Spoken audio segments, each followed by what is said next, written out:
Hello मेरी प्रिय माताओं बहनों, स्वागत करते हैं अपने चैनल गाँव की धुन में आप सभी का।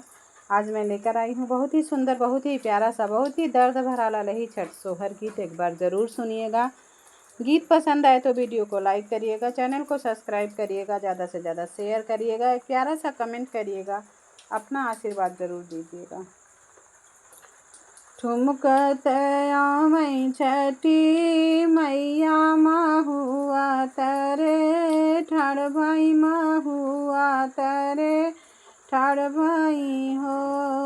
अरे के हो रही व्रत मोरत हम के बोलावई त हम का बोलावई हो।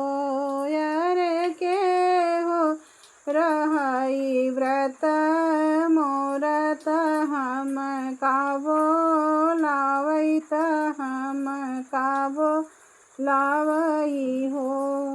घूमत फिरत गई सागरवा सागरवा पे, देखई सागरवा पे देखई हो।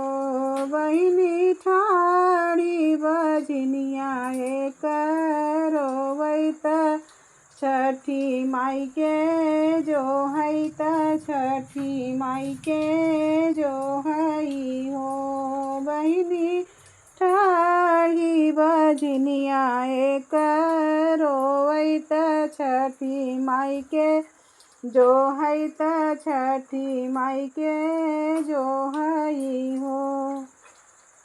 इतना जे देखई छठी मैया त तिरिया से बोलई बजनिया से बोलई हो। तिरिया पूर्व जनम के करमवा ललन नाही पायु, ललन नाही पायु हो।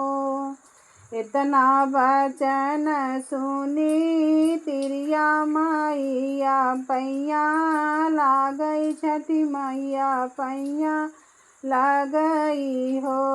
मैया कवनौआ किलिया बताऊ त्यू ललन मुख देखिति, ललन मुख देखिति हो।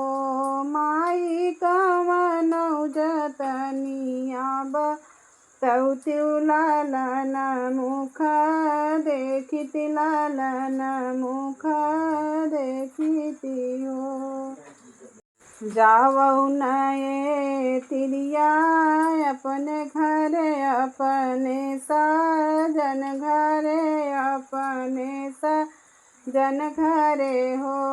तिरिया की हिउ तू बड़ के दरवा त छोट के दुलरवा त छोट के दुलरवा न हो।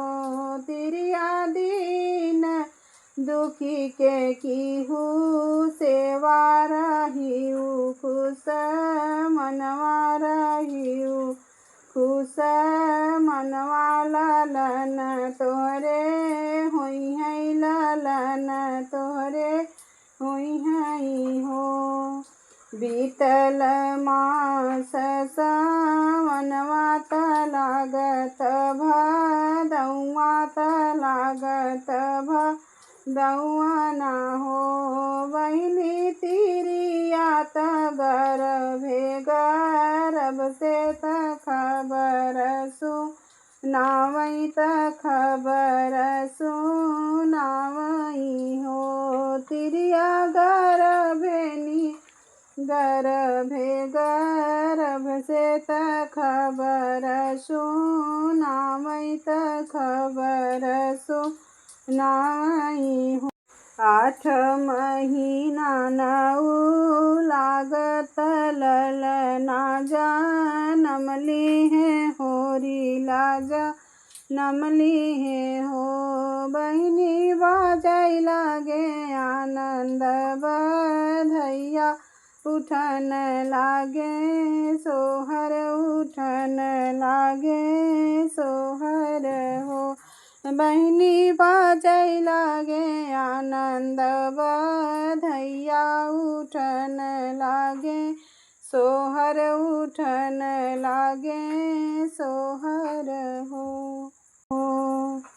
सासु संगे गईली सगरवा सखिया सब पूछै सहेली सब पूछई हो। बहिनी कैसे कैसे माई के मनायु ललन तुही पायु ललन तुही पायु हो। बहिनी कैसे कैसे मैया के मनायु ललन मुख देखियु ललन मुख देखियु हो।